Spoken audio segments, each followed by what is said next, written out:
Our next speaker is my good friend, Dr. Rory Monaghan from NUIG in Galway. And give me 2 seconds till I pull up. Thanking you. Dr. Rory Monaghan is the Lecturer of Energy Engineering in the School of Engineering at the National University of Ireland in Galway.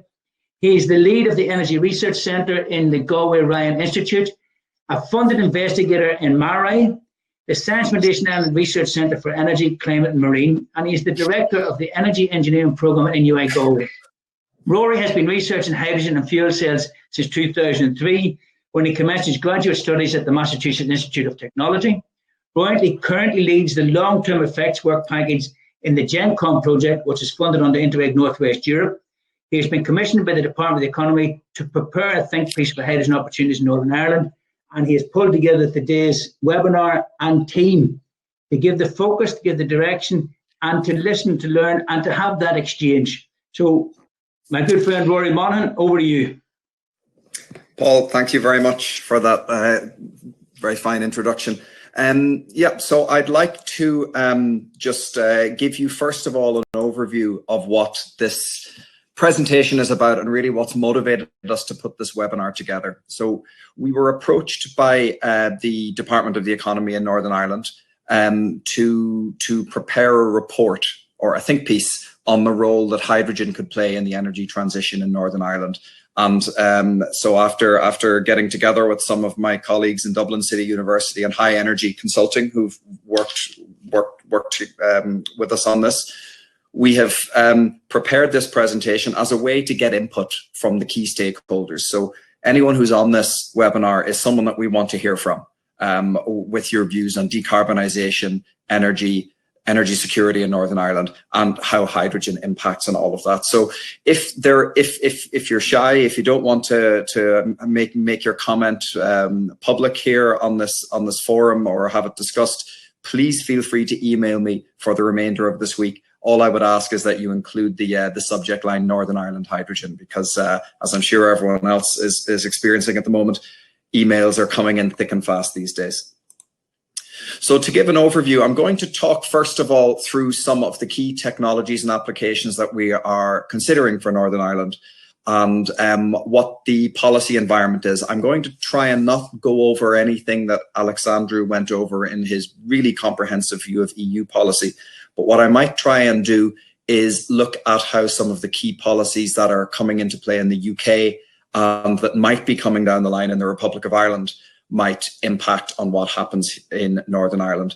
And then what I want to spend the most time on is discuss some scenario modelling work that we have done as part of this initiative over the last few months, where we are kind of trying to select some realistic scenarios for hydrogen deployment in Northern Ireland by 2030. What impact those might have on decarbonisation, what they might cost, and how might we get there. Okay, so some of the, and I see I'm probably going to have the same fate as Alexandru with my slides here. There could be some garbling up of the text, but we'll see how we go. So if we break hydrogen technologies down into 3 steps: the production, the storage, and the end use application. The 2 main routes, or there is one main route for hydrogen production right now, which is steam methane reforming. But the one that is of most interest, certainly to us studying Northern Ireland, is the electrolysis route. So we can consider these as our 2 main production routes that we're going to look at for this study. Then looking at the storage and distribution, depending on how much hydrogen we produce, how far we want to move it, we can look at compression of to create a high pressure gas. We can liquefy with very, very low temperatures, or we can transform the hydrogen chemically into some other kind of carrier of hydrogen. So this could be something like ammonia, something like liquid organic hydrocarbons, or maybe even something like synthetic methane if we're looking at power to gas. So there's a number of routes we can use in storing and distributing the hydrogen. And then on the end use application, well, this is really where hydrogen kind of comes into its own, that there are a wide number of applications that we can use hydrogen in, from transport, heat, power, transmission and storage of large amounts of energy, and industrial feedstock. So what's of relevance to Northern Ireland in this 10-year time frame, in this 2025 to 2030 time frame that we were tasked to look at. And this is what we've identified at the moment. We've identified electrolytic production of hydrogen. I've got dashed lines around steam methane reforming of hydrogen. I'm going to talk about that a little bit later.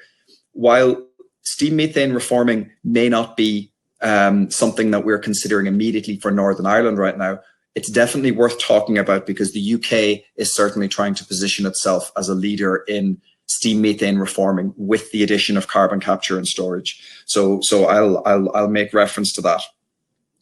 We are considering that in the time frame of the project that we're studying, that the main route of storing and moving hydrogen around will be as a compressed gas, and that probably makes sense because Northern Ireland, it's a relatively small geographic area, so we can use this way of moving hydrogen around.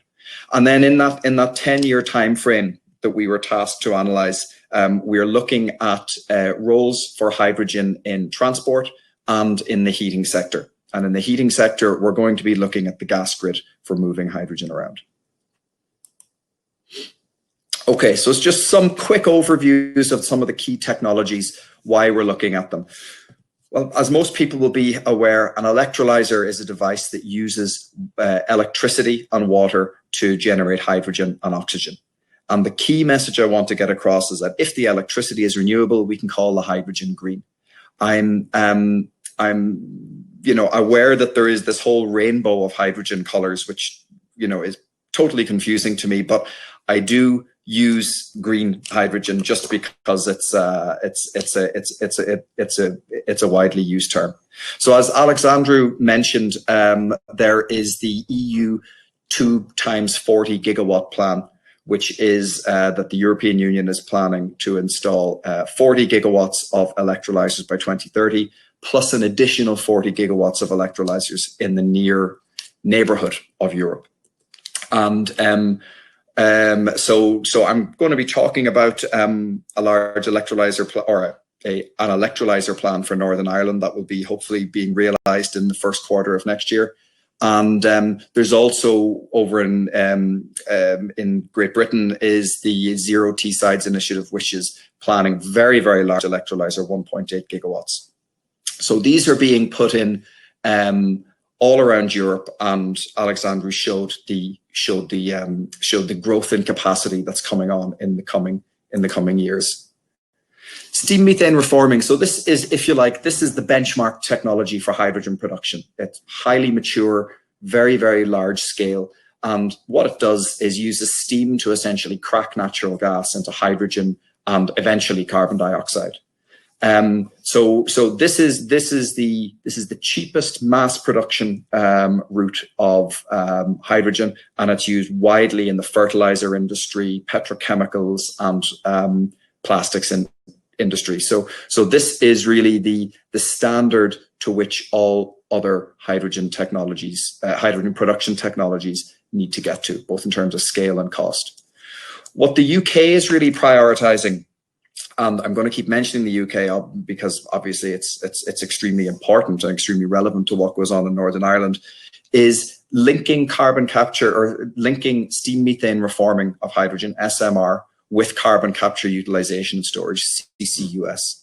And the UK is really attempting to position itself as the leader in the development of this technology. And this is just showing one of the potential projects that is underway at the moment. This is the ACORN project. So looking to capture 200,000 tons of CO2 from hydrogen production and storing it in a subsea gas field. So just to, so we can all be on a uniform understanding of this hydrogen rainbow. If the carbon dioxide is captured or used in such a way that prevents its release to the environment, this is what's known as blue hydrogen. So those are the only two colors that I'm going to talk about. Green hydrogen, when we use renewable electricity to run electrolysis, and blue hydrogen if we're doing steam methane reforming with carbon capture and storage. A storage technology that is particularly of interest for Northern Ireland because of its geological situation is salt cavern storage. And we heard Patrick talking about this for the North Netherlands situation. There is a large salt cavern just to the northeast of Belfast at Larne. And it's not the only one in the UK. There are about 30 in the UK, one of which is currently being used for hydrogen. So this represents a kind of a unique selling point for Northern Ireland in terms of hydrogen development, that there is a potentially usable large-scale storage site of hydrogen very close to Belfast. So very close to a potential demand centre for hydrogen. We'll talk more about that later in the slides. In terms then of end-use applications, I'll not go through this in great detail, but what I kind of wanted to show more on this slide was the photographs. These are all available hydrogen-driven or hydrogen-relevant transportation options. So the Toyota Mirai, which is commercially available. This is the Hyundai Exient truck, 40-ton truck. It's going to come into some of our analysis later on. The Wrightbus double-decker fuel cell electric bus, zero emissions, manufactured in Northern Ireland, and going to be very relevant to the study that we're going to show some results from. This is the Alstom Coradia train, which is a zero emissions, again, hydrogen fuel cell powered train for secondary lines, not for main lines that may be decarbonized through electrification.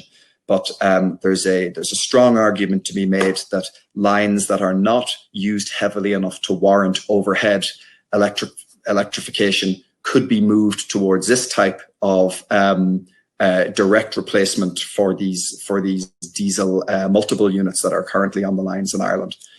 And then on the last shot there, this is not a hydrogen powered ship, but this is the world's first dedicated liquefied hydrogen tanker.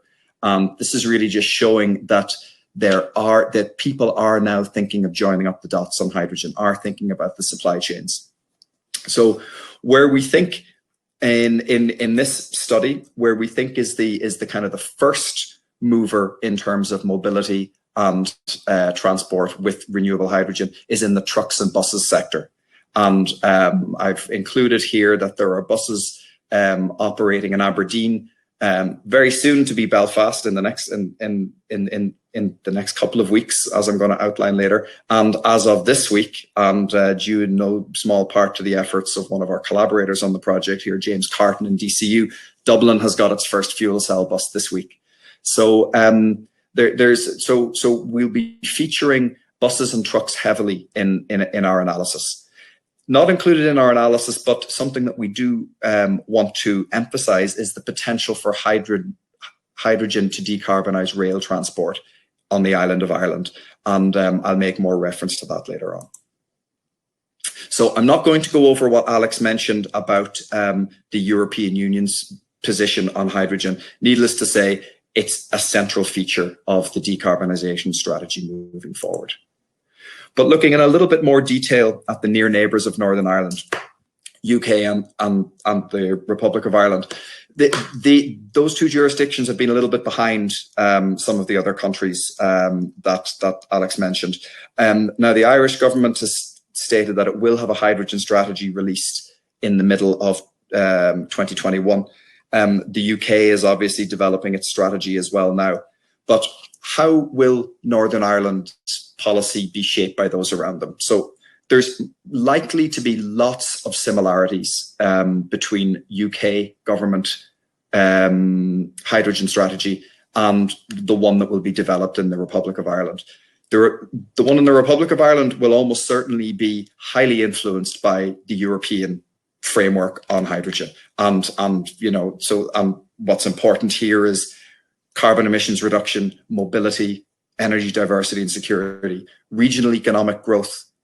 And there's likely in Ireland to be a strong focus on green hydrogen, on use of renewable electricity to run electrolysis.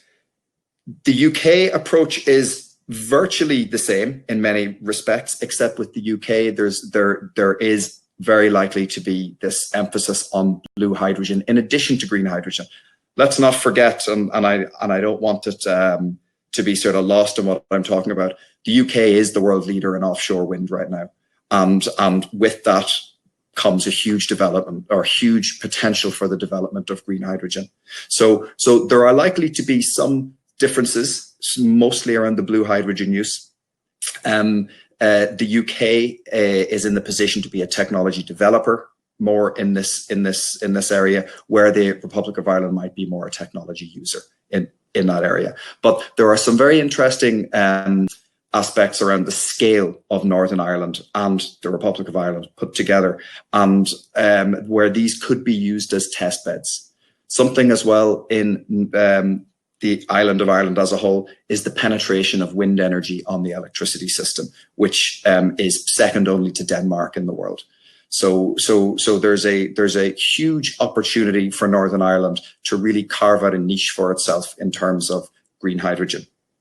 And this is kind of showing the time scale here that the European Union and more than likely the British policies are going to seek to deploy hydrogen over.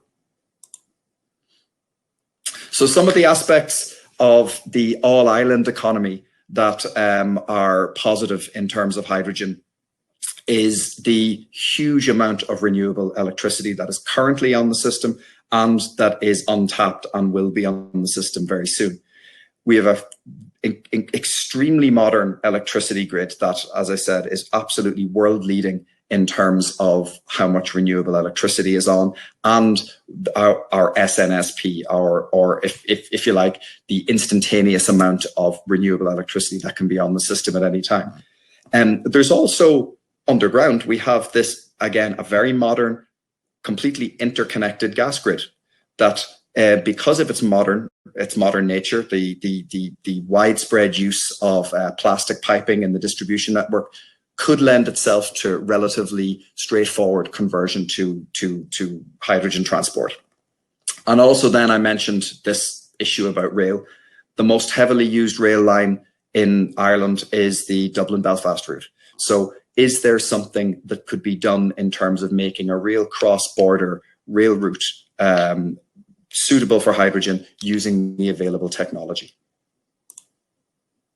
Okay, so I've only got a couple of minutes left, so I want to take you through the hydrogen scenarios that we studied for this work and tried to put some quantification on some of these things that I'm talking about. We looked at three classes of scenarios for hydrogen value chains in Ireland. Scenario one is distributed hydrogen production by electrolysis, and this would be done at wind farms as they are scattered throughout Northern Ireland. Once the hydrogen is produced, it would then be taken to its nearest use site, be that a bus network nearby or its nearest connection to the gas grid. Second set of scenarios involve regional scale electrolysis. So this is larger scale. This is pooling electrical availability in a region and then using that to meet regional demands. So under scenario two, we've got both a transport scenario and the gas grid injection scenarios. And this is in the Northwest region. So scenario 2A is looking at producing hydrogen in the Northwest from the abundant wind that's there, and moving that hydrogen to the Derry area to fuel buses and trucks in the area. And then the other scenario is injecting the hydrogen into the local gas grid that stretches across the north of Northern Ireland and goes to Derry and Strabane. And that would be to offset 10% of the regional gas use. And then the third scenario is what we call the centralized scenario, where we are having a large scale electrolyzer producing near Belfast. So this would be to take advantage of the electricity and gas interconnections that are currently present between Northern Ireland and Scotland, the large demand of transport and heating fuel in Belfast, and also the Larne gas storage. So we're looking at a larger amount of buses and trucks to be fueled here, and again having a gas grid injection scenario where we're looking at meeting 10% of the greater Belfast demand for gas. How did we come up with some of these demand scenarios? Well, we analysed fleet turnovers.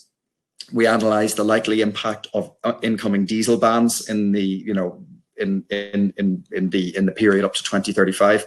And we also used some forecasting work that had been done both within the EU and by Hydrogen Mobility Ireland.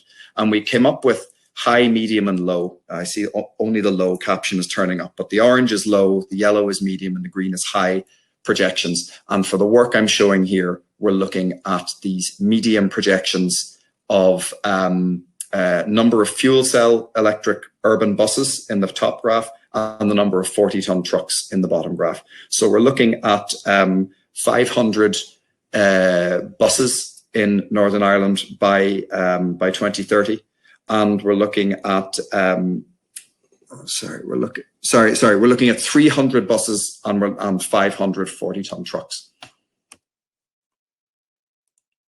And then, as I said, for the natural gas use, we've got, we're looking at that northwest regional scenario that's looking at Derry, Strabane, and the Causeway Coast and Glens region for 10% of gas consumption there, and then 10% of gas consumption in the Belfast region met by hydrogen. So how do we put all of this together then? We had to develop this concept of value chains. So to do this, we need to look at the production, the scale of production, the location of production, whether it's centralized and decentralized. We needed to look then at the demand. What type of demand is it? Is it for heating? Is it for transport? Where are they? And then we link those together using the hydrogen value chain. We have to make assumptions then about how much renewable electricity is available. For the individual wind farms, we have statistics on that. That's publicly available data. For some of the centralized and regionalized data, we're making assumptions about the percentage of curtailment that could be available and the costs of electricity. So we're going to assume a high cost on average and a low cost on average for hydrogen production. And if we put all of these together, we can come up with costs of capital and operating costs for the production, storage, and transportation. So we're looking at a delivered cost of hydrogen here. Not necessarily a dispensed cost, but a delivered cost to the gas grid or to a filling station. And this is a summary of our figures here. So for the 5 scenarios, 1, 2A and 2B, 3A and 3B, going from the distributed production at wind farms throughout Ireland to the northwest regional production and to the centralized Belfast production. We're looking at scales of optimal electrolyzer sizes of, in the distributed case, from 350 kilowatts to 3.5 megawatts. So this is on the smaller scale because we're looking at doing electrolysis at wind farms, and that's giving production costs in the region of £2 to £12 per kilo. Transportation costs can go up to over £2 for transportation. And again, that's because we have a distributed model, lots of transportation, and the transportation may not be optimized for that, for moving such small amounts of hydrogen. We start to look then at regional production, and we see that our cost ranges drop mostly to the region of £2.50 to £4.50 in general for these regional and centralized production. And I'll try and put some context on those numbers in the next couple of slides. But there's significant savings of carbon dioxide emissions if we look to displace diesel for the transport scenarios, and if we look to displace natural gas use for the gas grid injection scenarios. So to put us a little bit of context on that, the minimum delivered cost of hydrogen for the transport costs for the transport scenario is £2.60 per kilo. That's equivalent to 72 pence per litre of diesel. Now that's a minimum cost, okay? That assumes no taxes, assumes no profits. But you know, something to bear in mind is that there are bans in place for diesel-only buses. There was a question earlier about, is there support for hydrogen as a renewable fuel in transport? And yes, there is. There's the Renewable Transport Fuel Obligation, the RTFO, run by the UK government.